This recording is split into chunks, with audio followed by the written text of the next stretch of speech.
اوكي رجعت على البيت وبلاقي شيء. شفتوا كيف الفلتر طلع فجأة؟ ماني شايلته. ما طلع فلتر والله. سناب شات عم يحاول يقول لي اني انا بحاجة لفلتر. لا والله لا تغير. المهم برجع على البيت بلاقي هدية وصلتني، بس من مين؟ من اختي. اختي بعتت لي اج كوكر، ما بعرف شو خطر له. عن جد شو خطر لك لما؟ قصدك ما بعرف اطبخ بيض؟ بمزح. جابت لنا اج كوكر هيك بتكون، اوكي، بنحط فيها البيض جوا وبتطبخ البيض. يعني عم تسهل حياتي. اختي بتسهل حياتي شفت. يا الله يا سلام. وشغلة ثانية، ماما شافت ستوري غيث وشافت وقت انا شوي جبت العيد واني انا اشتريت عسل ب 1500 درهم. يعني $500 $600 $500 يعني بس في معلومة، بابا كان عنده محل عسل. أول شيء أرجع لكم زمان، أوكي؟ وقت كنت ببيت أهلي بابا كان كثير كيف بدي أقول لكم بيكي وقت يشتري عسل، فقرر إنه يجيب خلية نحل عنا على البيت. فأنا كنت عايشة مع خلية نحل، وكنا نحن نطلع العسل من الخلية مشان نتأكد ونضمن إنه العسل بيور 100%. بعدين اتطور هذا الموضوع وبابا فتح شركة عسل. المهم فبعت لي عسل لأنه يعوض على الخسارات اللي صارت. فبابا حب يعوضك على الخسارات ويبعث لك عسل. هذا عسل السدر، لا هذا عسل الزهور. هذا عسل الزهور. اوكي لسه موجود يعني في الناس. والله ما بعرف، والله ما ادري، بدي اسالكم اذا معه قلتكم كل شيء. نحل البراري. نحل البراري. شو هالصدفة؟ نحن بالبراري عايشين. والله جميل من عندنا. تعال دوق العسل، جيب معلقة. طبعا أنا كنت أشتغل كمان بمحل العسل هيك إنه يعني طقطقة، فهمتوا؟ أوكي أعطيني. تعرفوا إنه وقت اشتغلت بمحل بابا للعسل كان عندي مثل فولدر هيك مطبوع فيها كل معلومات. كان عنا عسل السدر وعسل الزهور وفي عسل ثالث نسيت، كان أتقل واحد نسيت اسمه. دراستي كلها راحت على الفاضي للعسل. هذا أتقل واحد صح؟ لا هذا الزهور مفروض. اوكي لا حجيب العيد. ايه ها ايوه حطيت.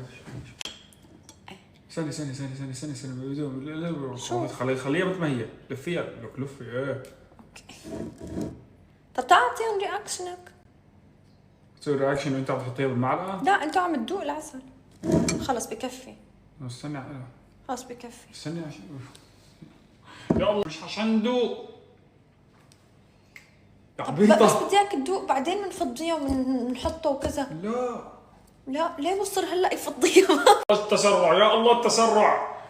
بدك استني انا اعمل لك استني اخبطك بالمعلقه. تعال اعطيني. استني عشان هاي تزبط نكب. انا عم نفضي نحن ماشي. هلا بده يفضيها. اعطيها في راسه والله هي قص لك واحد. يلا دوق لانه خفيف. قد ايه طيب؟ والله طيب. This is pure honey. اوكي لانه بابا كثير بحب يتاكد اذا العسل بيور ولا لا. والله كثير طيب. يا اي نو. اوف كورس طيب. معقول ما يكون طيب؟ اوف كورس طيب. هذا اخف من اللي جبتيه ب 1500 ليه؟ هداك يا نص فاضي. حبيبي شوي من الزهور. حلو كثير. مع هداك ومركزهم هيك مع بعض. عرفكم الحرامي غيث مروان المهنه. شو بدك؟ بدك تلفي الكاميرا عشان اورجيهم. يلا عاملين ما شاء الله الفلتر عليك كثير كيوت. هيك بعدين بس لا عم بتشاورك. خربتها. المهم خلصت. شو بدها مع عم بتسمينينج؟ اوكي ما بعرف اذا في مرة تانية مع الفلتر. خلينا نتعايش مع الفلتر هذا لانه هو مصر يطلع لي. ولا لكم بدي شيله. اوكي تمام.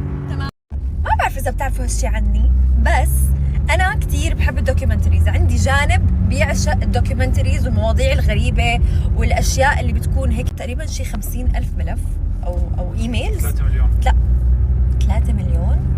قول والله. آخر شيء 3 مليون. آخر شيء 3 مليون كرايم يعني كل هالأمور. فما أعرف إذا بتعرفوا عن الموضوع جيفري أبستين، بس رجع ظهر هذا الموضوع هلا لأنه رجعوا طلعوا ملفات إيميل والأشياء. يعني أنا خجلانة احكي عن الاشياء اللي كان يعمله هذا الزلمه، والمشكله في كتير اسامي تانية مع هذا الشخص مربوطه مع هذا الشخص. بس يعني اذا انتم مو شايفين الدوكيومنتري او عم بتشوفوا اللي عم بيصير، انصحكم تروحوا عند عمر ابو الرب، لانه هو منزل السلسله كامله عن جيفري أبستين، والطريقه اصلا اللي بيحكي فيها الموضوع كتير حلوه. بيحكي عن كتير مواضيع غير، بس يعني اذا حابين تقروا او تشوفوا او تسمعوا عن موضوع جيفري أبستين، لانه مستحيل في انسان هيك بالدنيا. بس انا عندي تحليل، الانسان بس يوصل لثراء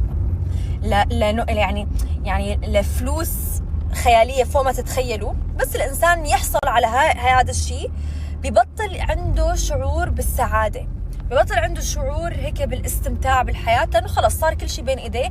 فبيبلش الانسان يتجه لاشياء مو تمام مشان يرضي حاله او بيكون ساتيسفايد، اوكي، لانه بطل يحس بالسعاده. فبس يعني غريبه بس ممتعه انه نسمعها، بس بصراحه مخيفه وبتوجع القلب. روحوا شوفوا.